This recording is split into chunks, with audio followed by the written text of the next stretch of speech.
Moi, j'ai compris qu'il a payé pour ma liberté. Quand je t'ouvrais mon cœur, je te crois, Seigneur. Quand je t'ouvrais mon cœur, j'ai entendu parler. Et ta loi dans mon cœur, toujours éternelle. Et ta vie à chacun couler comme quand je t'ouvre mon cœur, je te vois, Seigneur. Quand je t'ouvre mon cœur, je t'entends me parler. Et ta loi dans mon cœur, toujours éternelle. Et ta vie à chacun couler comme un torrent. Quand je t'ouvre mon cœur, je te vois, Seigneur. Quand je t'ouvre mon cœur, je t'entends me parler. Et ta loi dans mon cœur, toujours éternelle. Et ta vie à chacun couler comme un torrent. Quand je t'ouvrais mon cœur, je te vois, Seigneur. Quand je t'ouvrais mon cœur, j'ai entendu parler. Et ta loi dans mon cœur, toujours éternelle. Et ta vie à chacun couler comme un torrent. Je parlerai de ta bonté, de ta fidélité. J'écrirai tout haut, tout haut, tout haut, ce que tu as fait pour moi. Je proclamerai la gloire de ton nom. Moi, je parlerai de ta bonté, de ta fidélité. J'écrirai tout haut, tout haut, tout haut, ce que tu as fait pour moi. Je proclamerai la gloire de ton nom. Moi, je parlerai Je parlerai de ta bonté, de ta fidélité. de ta fidélité. Oh, J'écrirai tout haut, tout haut, tout haut, ce que tu as fait ce pour que moi. tu as fait pour moi. Je proclamerai la gloire de ton nom. Je parlerai de ta bonté, de ta fidélité. Et il est tout haut, tout haut, tout haut. Ce que tu as fait pour moi, je proclamerai la gloire de ton nom. Moi, je parlerai. Je parlerai de ta bonté, de ta fidélité. Je dirai tout haut, tout haut, tout haut, ce que tu as fait pour Ce que tu moi. as fait pour moi. Je proclamerai la gloire de ton nom. Tu m'avais dit de compter sur ta bonté. Mon Dieu, tu n'es pas résisté.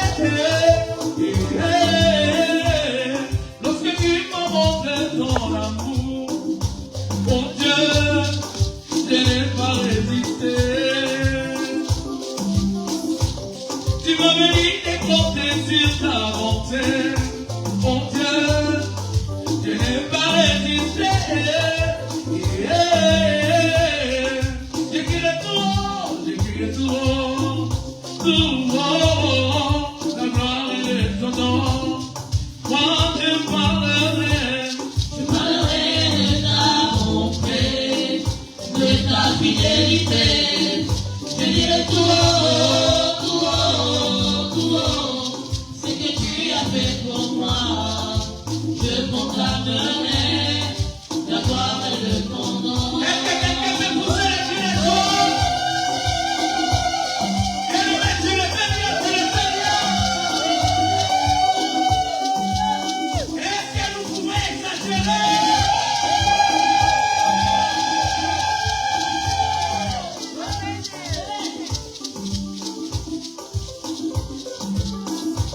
Je parlerai de ta bonté, de ta fidélité. Je dirai tout haut, ce que tu as fait pour moi. Je proclamerai la gloire de ton nom. Bétamolo.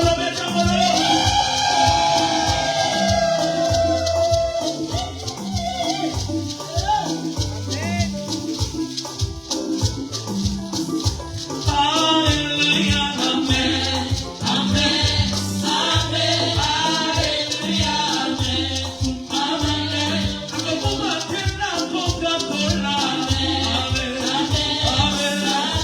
Alléluia, amen.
tu veux commencer à prier pour la parole? Est-ce que quelqu'un peut prier?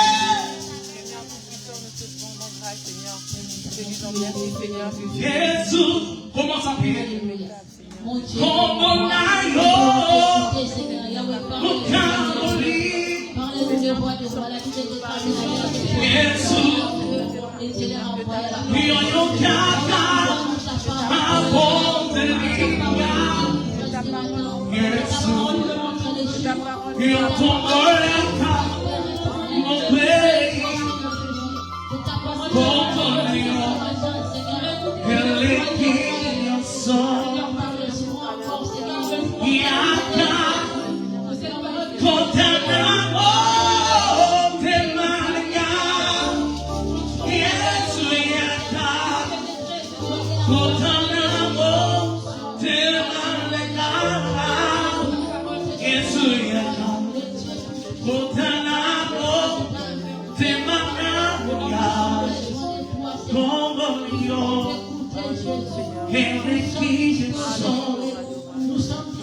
Jésus, tu es l'homme le plus beau de tous.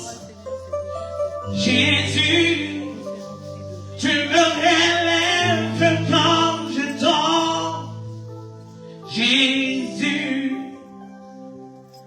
tu entends tout ma prière. Tu es le plus beau de tous. Yeah, my Yesu, como dayo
ce matin encore, nous venons reconnaître que ton nom est au-dessus de tout nom. Ton nom est au-dessus de nos vies, ton nom est au-dessus de nos familles, ton nom est au-dessus de nos problèmes, ton nom est au-dessus de ce qui nous fait peur, ton nom est au-dessus, Seigneur. C'est pour cela encore ce matin, nous te dédions ce culte, Seigneur Jésus. Seigneur, ce culte t'appartient, Papa. Nous laissons ce temps de parole entre de saintes divinement. Seigneur, nous avons besoin de t'entendre. Seigneur, nous avons besoin d'entendre ta parole. Nous avons besoin que tu puisses nous parler. Que tu puisses parler à un cœur ce matin. Mais un cœur a soif de toi. Nous avons soif de ta présence. Nous avons soif de ta parole. Parle à tout un chacun d'entre nous. Nous voulons que ce matin, que la distraction, tout ce qui voudra nous empêcher de pouvoir entendre ta parole, puisse être éloigné de ces lieux dans le nom puissant de Jésus. Que cela puisse être éloigné de nos vies dans le nom puissant de Jésus. Que toute distraction soit soumise au nom de Jésus. Toute pensée qui n'est pas de Dieu soit soumise au nom de Jésus. Que tout esprit soit soumis au nom de Jésus. Que seul Jésus puisse dominer en ces lieux. Que seul Jésus puisse être le maître en ces lieux. Seigneur, nous te laissons la place. Seigneur Jésus, parle-nous. Seigneur, j'ai besoin ce matin que tu puisses encore m'utiliser comme tu veux. Seigneur Jésus, je ne sais pas parler. Je ne sais pas ce qu'il faut que je dise à ton peuple. Je ne sais pas, Seigneur Jésus. Mais toi, tu sais toutes choses. Toi, tu connais le cœur de ton peuple. Tu connais le besoin de ton peuple. Ce matin, parle-nous. Seigneur, remplis-moi de ton Esprit Saint. Utilise-moi puissamment dans le nom puissant de Jésus-Christ. Nous disons gloire et louange à toi, Seigneur. Alléluia. Alléluia. Alléluia. Que Dieu vous bénisse abondamment. Je voudrais premièrement m'excuser parce que je suis venu en retard. Excusez-moi, pardonnez-moi plutôt par rapport du fait que je suis venu en retard. Est-ce que vous me pardonnez? Amen. Merci beaucoup. Et je voudrais rendre grâce aussi à Dieu qui me permet ce matin de pouvoir me tenir devant vous et de parler de sa part. Et je voudrais aussi dire merci à l'homme de Dieu, l'apôtre, qui me permet encore de pouvoir prêcher. Et je vous dis aussi merci à vous, vous qui êtes là ce matin. Vous avez bravé le froid, le verglas, tout ce qui se passe dehors, mais vous êtes venus dans la présence de Dieu. Que Dieu vous bénisse, que Dieu vous bénisse abondamment. J'ai quelques bouquets de passages de la Bible. Le premier, c'est Jérémie 1, du premier verset, du 11e verset jusqu'au 12e. Jérémie 1er, du 11e au 12e. Je lis la parole au nom de Jésus-Christ. Amen. La parole de l'Éternel me fut adressée en ces mots. Que vois-tu, Jérémie? Je répondis, je vois une branche d'amandier. Et l'Éternel me dit, tu as bien vu, car je veille sur ma parole pour l'exécuter. Amen. Nous allons prendre Ésaïe 40, verset 31. Ésaïe 40. Verset 31. 31.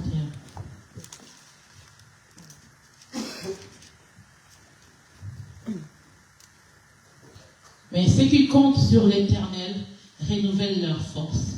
Ils prennent leur envol comme l'aigle. Ils courent sans s'épuiser. Ils marchent sans se fatiguer. Vous pouvez vous asseoir. Ceux qui comptent sur l'Éternel renouvellent leur force. Ils prennent leur envol comme l'aigle. Ils courent sans s'épuiser. Ils marchent sans se fatiguer. Nous avons aussi Psaume 91, le verset 4, qui dit « Il te couvrira de ses plumes, et tu trouveras un refuge sous ses ailes. Sa fidélité est un bouclier et une cuirasse. » Je répète encore, 40, le verset d'Ésaïe 40, 31. « Mais ceux qui comptent sur l'Éternel renouvellent leur force. Ils prennent leur envol comme l'aigle. Ils courent sans s'épuiser. Ils marchent sans se fatiguer. » Alléluia. Que Dieu vous bénisse.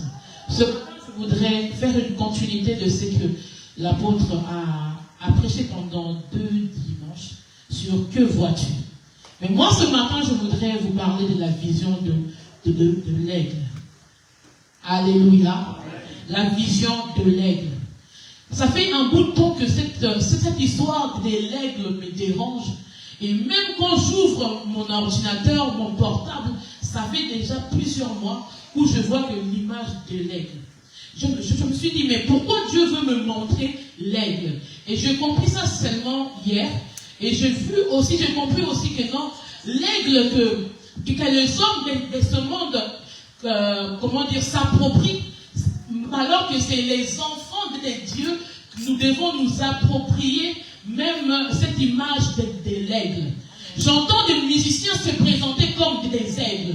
J'entends des comédiens se présenter comme des aigles. J'entends des païens même se présenter comme des aigles. Il y a des gens qui se disent, je suis un aigle. Je suis un aigle. Mais nous les enfants de Dieu, mais nous ne savons même pas c'est quoi l'aigle. Dieu nous dit que nous sommes des aigles. Parce qu'il dit ceux qui comptent sur l'Éternel renouvellent leur force, ils prennent leur envol comme les aigles. Dieu nous voit comme des aigles. Oh, est-ce que ce matin, y a-t-il des aigles ou y a-t-il des pigeons? Ce matin, je suis venu parler à des aigles. Je ne suis pas venu parler à des moineaux. Je ne suis pas venu parler à un coq, mais je suis venu parler à un aigle. Ce matin, Dieu est venu te dire, tu dois avoir la vision de l'aigle. La vision de l'aigle. Non pas la vision d'un poulet. Non pas la vision d'un coq, mais la vision d'un aigle. Le but de ce message, c'est pour transformer ton esprit. Transformer ta manière de voir les choses. On l'appelle aussi le métanoïa. La transformation de la mentalité. Transformation de la manière de voir les choses. Dieu dit à Jérémie, que vois-tu? Ce matin, je voudrais te demander, que vois-tu? Si Dieu ce matin est venu te demander, que vois-tu? Qu'est-ce que toi tu vas dire? Jérémie a dit, je vois une branche d'amandier. Mais toi, si Dieu te demande, qu'est-ce que tu vois? Tu vas d'abord voir tes problèmes. Tu vas d'abord voir, ta maladie, ton manque de papier, le manque d'enfants, le manque d'argent, le manque. Tu vas d'abord voir ce que tu manques. Mais ce matin, Dieu est venu te dire, que vois-tu? Jérémie a décrit ce qu'il a vu. Jérémie a décrit ce que Dieu voit. Jérémie n'a pas décrit ses problèmes. Jérémie était dans la déportation. Jérémie n'était pas dans son pays. Jérémie n'était pas dans sa famille. Jérémie pouvait dire à Dieu, Seigneur, je ne vois que la souffrance. Je suis déporté. Je ne vis pas auprès de mes frères et sœurs. Jérémie peut commencer à donner des explications. Mais ce matin, Dieu est venu te demander, tu vois quoi? Qu'est-ce que tu vois? Lorsqu'on parle de voir, lorsqu'on parle de la vision, ce n'est pas simplement voir avec les yeux. C'est un moyen de se projeter sur le long terme. C'est un moyen de se projeter sur le long terme. Lorsqu'on vient te dire quelle est la vision de ton couple, quelle est la vision de ton église, quelle est la vision de ta famille, quelle est la vision pour ton travail, quelle est la vision que tu as pour demain. C'est ce que Dieu est venu te demander. Quelle est la vision que tu as pour ta propre vie? La vision, c'est la perception, c'est un moyen de se projeter sur le long terme. C'est la perception personnelle du sens de l'existence qui est influencée par l'éducation, qui est influencée par ce qu'on vit, qui est influencée par notre propre expérience. La vision, c'est aussi un but à accomplir. C'est des objectifs à atteindre. Quels sont les objectifs que Dieu t'a demandé d'atteindre? Nous avons dit c'est l'année de l'accélération divine. Nous sommes en train de chanter cela depuis 2026. Nous disons c'est l'année de l'accélération divine. Quelle est la vision de Dieu pour cette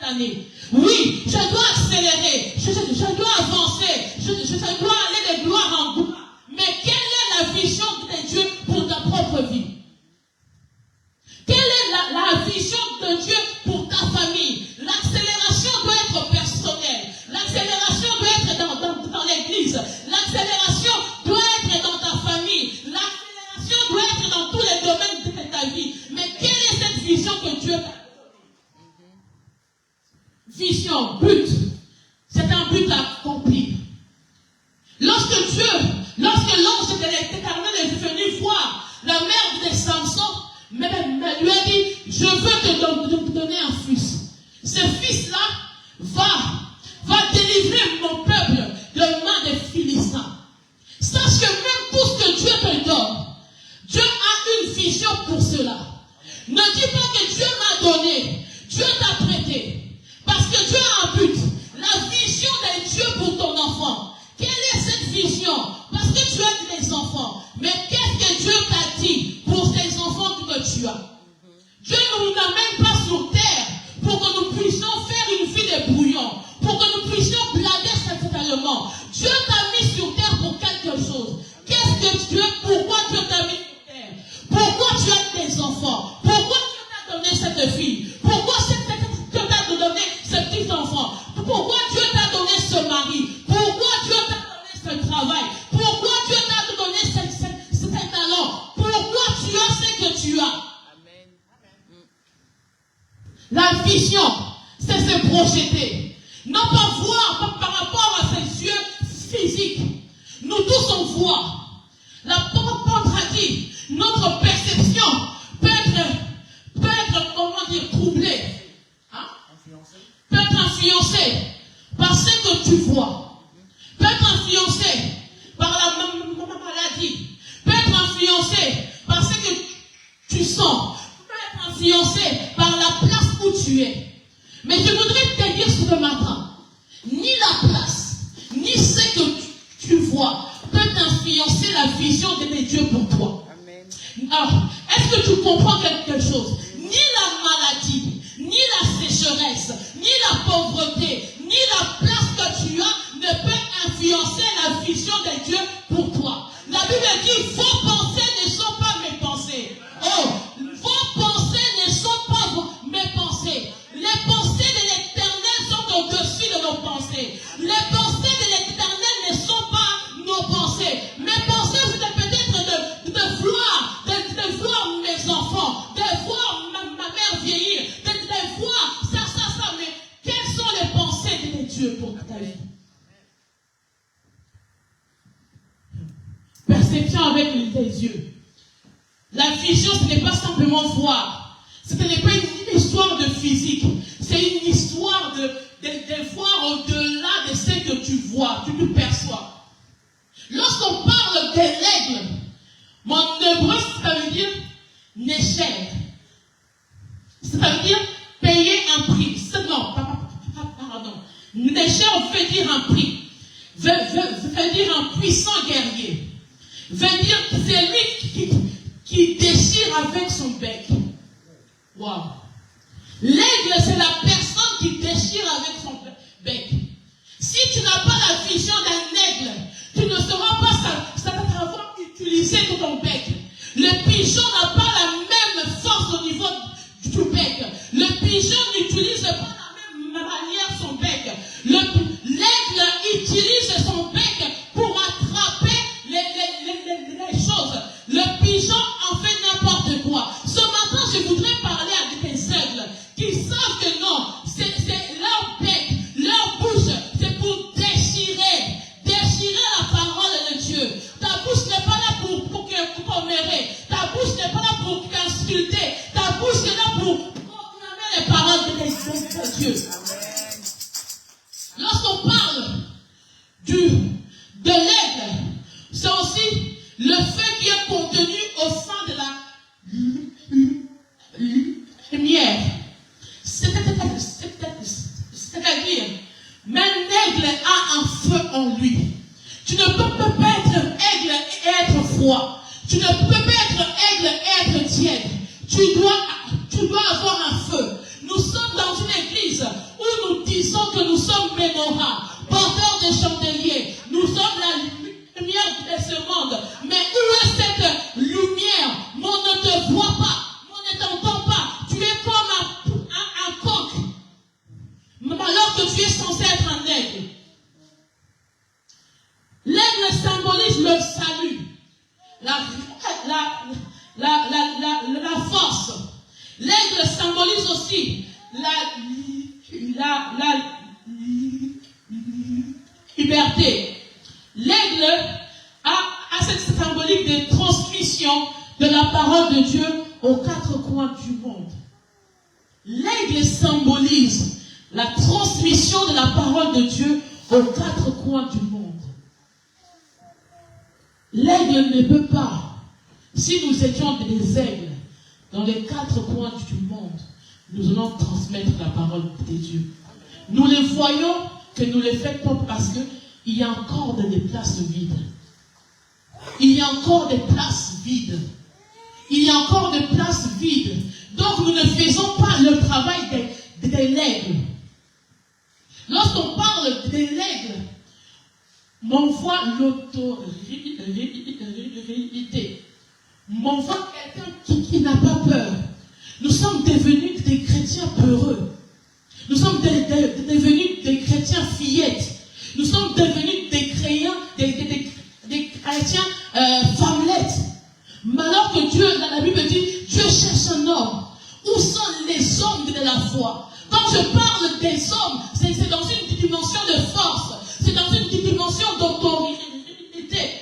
Mais toi, tu es là. Tu es un aigle. Tu te fais conduire par des coqs. Ce matin, réveille l'aigle qui est en toi. Réveille l'aigle qui est en toi. C'est quoi la vision? La vision de l'aigle permet à l'aigle de voir tout autour de lui. La vision de l'aigle permet à l'aigle de voir devant lui, de voir derrière lui. L'aigle peut voir à 360 degrés. Est-ce que toi, tu peux voir à 360 degrés? Mais l'aigle peut voir à 360 degrés. L'aigle peut fixer un objectif. Il regarde quelque chose, mais en même temps, en fixant l'objectif sur quelque chose, il a, comment on appelle ça? Il a la vision sur l'ensemble des choses qui se passent autour de lui. Lorsqu'on est un enfant de Dieu, la Bible dit que nous sommes dans ce monde, mais nous ne sommes pas de ce monde. Tu peux fixer tes yeux vers Dieu. Tu fixes tes yeux vers Dieu, mais tu vois ce que le monde, tu vois ce qui se passe tout autour de toi. Tu ne peux pas être balancé à gauche, à droite. Tu ne peux pas être emmené de gauche à droite. Parce que tu es un aigle. Tu as la vision panoramique. Amen. Lorsqu'un aigle est en haut, il peut voir à peu près à plus de 5, entre 5 à 8 kilomètres. C'est-à-dire, même l'aigle voit 5 fois mieux qu'un homme. Mais en tant qu'un enfant de Dieu, tu dois voir mieux que les hommes quelconques. Parce que la Bible dit que vous êtes des dieux. Vous n'êtes pas des hommes quelconques. Mais Dieu doit voir loin. Mais Dieu doit avoir une vision de loin. Non pas simplement une vision de ce qui se passe devant elle. Mais tu dois voir loin. Tu dois aller tu dois aller en hauteur. Lorsque l'aigle voit par derrière,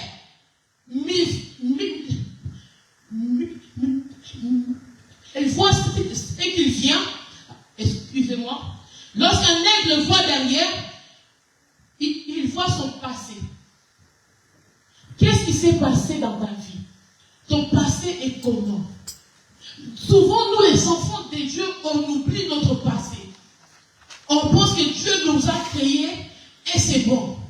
Si tu es là, si tu as ce que tu as, ce n'est que par la grâce de Dieu.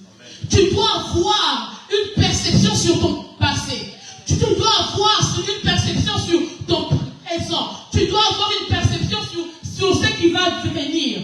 Mais nous, les enfants de Dieu, nous oublions déjà les bienfaits de l'Éternel. Nous oublions déjà là où Dieu nous a sortis. Lorsqu'on est dans notre présent, on voit que le présent, mais on ne voit pas ce que Dieu a dit pour nous. Lorsque Dieu t'a créé, tu as dit que tu serais une servante de Dieu.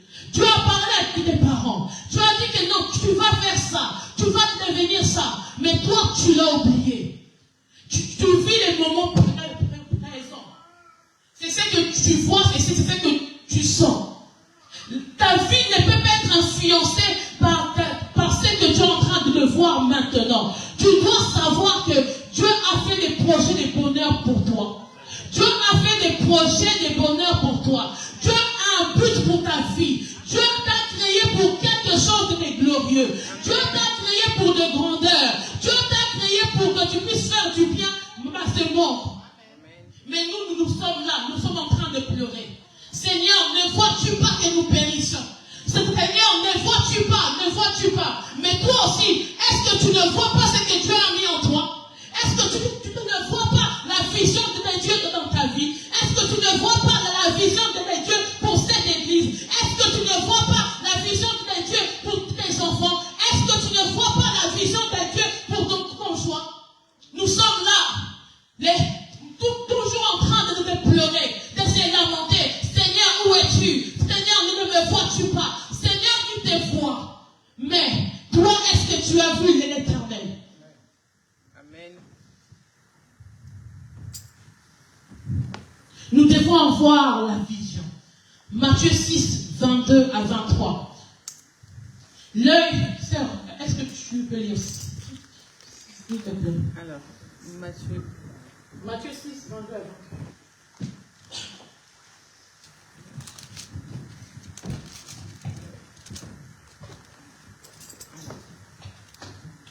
Mais si ton œil est en mauvais... 22, pardon. L'œil est la lampe du corps. Amen. Si ton œil est en bon état, tout ton corps sera éclairé. Mais si ton œil est en mauvais état, tout ton corps sera dans les ténèbres. Si donc la lumière qui est en toi est ténèbre, combien seront grandes ces ténèbres? Jusqu'à combien? 23. L'œil, la lampe du corps. La Bible dit que si ton œil est ténèbre, ton corps sera ténèbre. Si ton œil est lumière, oui, pardon, merci papa, ton corps sera dans le ténèbre. Tu as inversé? Ok. Alors, qu'est-ce que j'ai dit? L'œil est la lampe du corps. Si ton œil est en bon état, ton corps sera éclairé. Amen. Si ton œil est en mauvais état, tout ton corps sera dans le ténèbre. Si donc la lumière qui est en toi est ténèbre, combien seront grandes? Amen. Tout ce que tu as, l'œil représente la lampe du corps. C'est-à-dire, si ton œil est dans le ténèbre, ton corps sera dans le ténèbre. Je fais court. Je fais vraiment court. Si ton œil est dans les ténèbres, est dans le mauvais état, ton corps sera dans les ténèbres. Si ton œil est éclairé, ton corps sera dans la lumière. C'est quoi être éclairé? C'est quoi être dans les ténèbres? C'est-à-dire, ce n'est pas une question d'être physiquement. Là, on parle d'une question spirituelle. Est-ce que tu es dans les ténèbres? Est-ce que tout ce que tu vois, tout ce que tu sens est seulement négatif? Est-ce que tu vois selon la vision de Dieu? Est-ce que tu vois selon ce que Dieu te montre? Cela dépend de toi.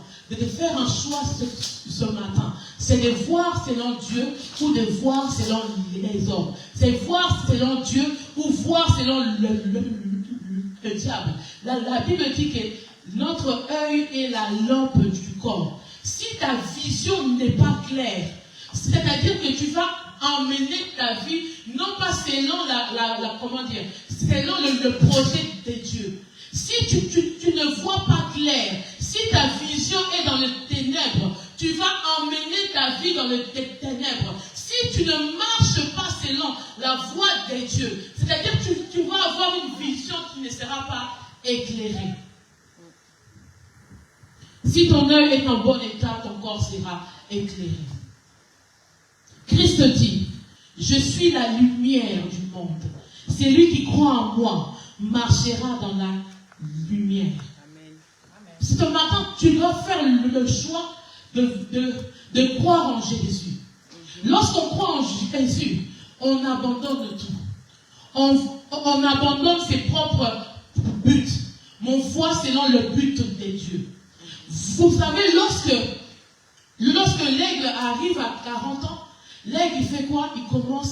Il monte sur une grande montagne. Il commence à enlever son bec, son ancien bec. Il commence à enlever ses anciennes griffes. Il commence à enlever ses anciennes plumes. Il commence à se dépouiller. Lorsqu'on rentre dans les choses de Dieu, la Bible dit dépouillez-vous du vieil homme. Lorsqu'on veut rentrer dans la vision de Dieu, on doit se dépouiller de ce vieil homme. Quel est le vieil homme qui dérange ta vie? Nous n'avons pas le même vieil homme. L'autre peut-être c'est le vol. L'autre peut-être c'est les femmes. L'autre peut-être c'est l'argent. L'autre peut-être c'est ceci, c'est là. Mais ce matin, Dieu te demande, si tu veux marcher selon lui, si tu veux être éclairé, dépouille-toi du vieil homme. La vision de Dieu dépend aussi de la manière dont toi tu perçois Dieu, dont toi tu t'es introduit dans les choses de Dieu, dont toi tu es mort. Lorsque tu n'es pas encore mort, tu ne peux pas voir la vision de Dieu. Mais Nora, tu dois mourir. Mais Nora, nous devons mourir si nous voulons voir la vision de Dieu. Il est la lumière de ce monde. Si tu veux être éclairé, commence d'abord à mourir. Commence à lever cette griffe. Commence à lever les ailes. Commence à lever cette bec, cette bouche qui parle en mal. Cette manière d'agir, cette manière de penser. Commence à enlever ça si tu veux voir la vision de Dieu. Amen. Combien de gens sont dans l'église? Ils ont donné leur vie à Dieu, mais ils ne rencontrent pas Dieu. Ils ne voient pas Dieu dans leur vie. Par rapport à quoi? Parce qu'ils ne voient pas la vision de Dieu dans leur vie. Qu'est-ce que Dieu a dit pour ta vie? Qu'est-ce que Dieu a prophétisé pour ta vie? Tu es là, tu commences à prier, Seigneur, je veux ça. Mais est-ce que tu as réellement rencontré Dieu? Est-ce que tu as réellement donné ta vie à Dieu? Est-ce que réellement tu as laissé le monde? Est-ce que réellement tu as laissé le vieil homme? Est-ce que réellement tu as abandonné ce que le monde t'a donné? Est-ce que réellement tu as accepté Jésus-Christ comme Seigneur et Sauveur? Nous disons, je veux voir comme Dieu. Oui, mais si tu veux voir comme Dieu, tu dois commencer d'abord à l'accepter. Nous sommes dans les églises, nous disons, je pars prier, mais est-ce que dans ton cœur, Jésus-Christ est Seigneur? Est-ce que dans ton cœur, Jésus-Christ domine? Est-ce que dans ton cœur, Jésus-Christ est le roi des rois? Est-ce que dans ton cœur, Jésus-Christ est la première place? Je veux voir la gloire de Dieu, je veux voir ceci, mais Dieu te dit oui, tu veux être béni, mais d'abord, à comprendre ce que moi je veux. Amen. Les pensées des hommes ne sont pas les pensées de Dieu.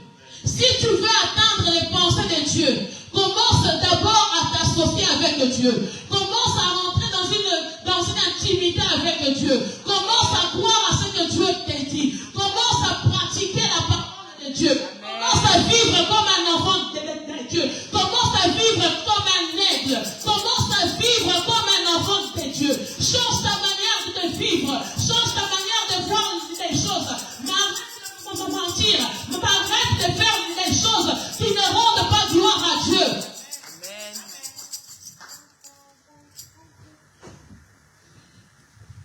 C'est lui qui, tu pars à l'église. Tu te contentes d'être là. Tu te contentes d'être dans la masse. Tu te noies dans cette masse. Tu te caches. Tu ne pourras pas devenir ce que Dieu veut que tu sois si tu ne connais pas Dieu. Si tu ne connais pas la vision de Dieu pour toi.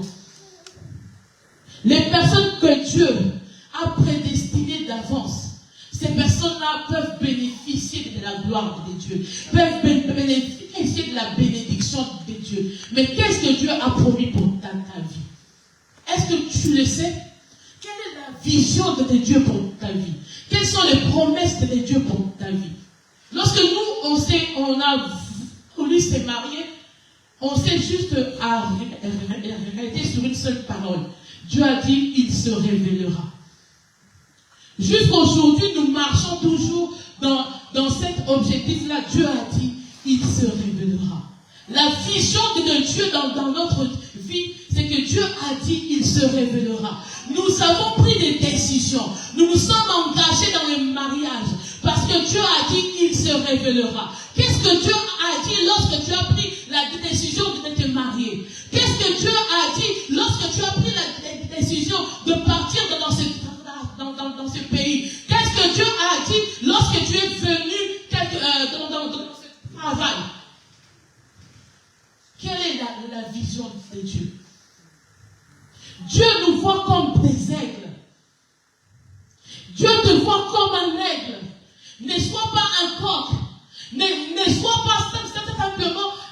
tu ne dois pas simplement voir ce que le monde te montre. Le monde te montre la douleur. Le monde te montre tes faiblesses. Le monde te montre que non, si tu n'as pas ça, tu ne pourras pas avancer. Si tu ne fais pas des magouilles, tu ne pourras pas te marier. Si tu ne fais pas ça, tu ne pourras pas avoir ça. Mais Dieu a mis des grandes choses en toi. Amen. Dieu a dit que tu seras la tête et non la queue. Mais peut-être aujourd'hui, tu te sens encore comme la queue. Mais n'oublie pas la vision de Dieu pour toi. Dieu t'a dit que tu es la tête. Même si tu te sens comme la queue, tu ne dois pas oublier que tu es la tête. Amen. Oh, lorsque l'aigle passe dans des tempêtes, l'aigle ne se cache pas. Lorsque l'aigle est dans des situations difficiles, l'aigle déploie ses ailes. Je voudrais te dire ce matin, lorsque tu passes des moments difficiles, des moments qui peuvent être en contradiction avec la parole de Dieu, qui peuvent être en contradiction avec la vision de Dieu, commence à déployer tes ailes. Commence à avoir foi en Dieu. Commence à croire en Dieu. Commence à croire en Dieu, même si tu ne vois rien, même si c'était là s'aggrave, même si c'était là perturbe ta santé, même si c'était là perturbe ta famille, continue à croire. Amen. Lorsque tu manques de vision, cela peut entraîner une confusion. Cela peut entraîner ce manque de foi. Cela peut entraîner la mort spirituelle, même la mort physique. Combien de personnes, lorsqu'ils n'ont plus rien, ils n'ont plus de pensée, ils n'ont plus de vision de la vie, ils demandent la mort. Toi, tu es là, tu es encore en vie, mais tu te dis que non, moi je suis déjà grand-mère, je n'ai plus rien à espérer de la vie. Moi, j'ai tout perdu. Je n'ai plus rien à espérer de la vie. Moi, je n'ai pas d'enfant. Je n'ai plus rien à espérer de la vie. Moi, j'ai cette maladie. Je n'ai plus rien à espérer de la vie. Tu perds même la foi en Dieu.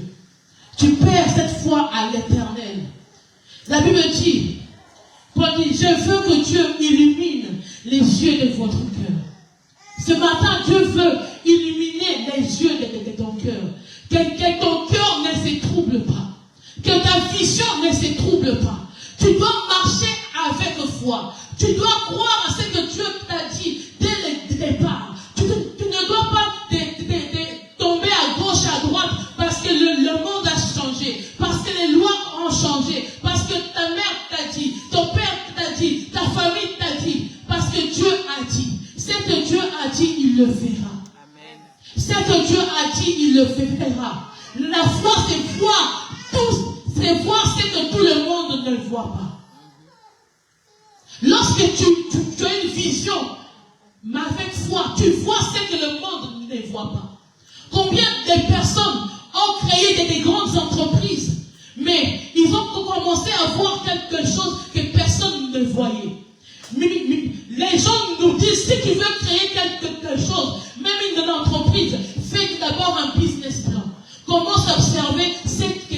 ont besoin. Mais moi, je voudrais te dire, lorsqu'on marche dans la foi, c'est voir ce que tout le monde ne voit pas. C'est voir ce qui va au-delà du physique. C'est voir ce que Dieu veut te montrer. Ce matin, Ménorah, nous ne devons pas voir selon la perception de ce monde, mais selon la perception de Dieu. Le ciel de la foi, c'est avoir une vision non terrestre, mais une vision céleste. Une vision selon Dieu. Non pas une vision selon ce que le monde te présente. En tant qu'enfant de Dieu, en tant qu'un aigle, nous devons changer notre manière de voir.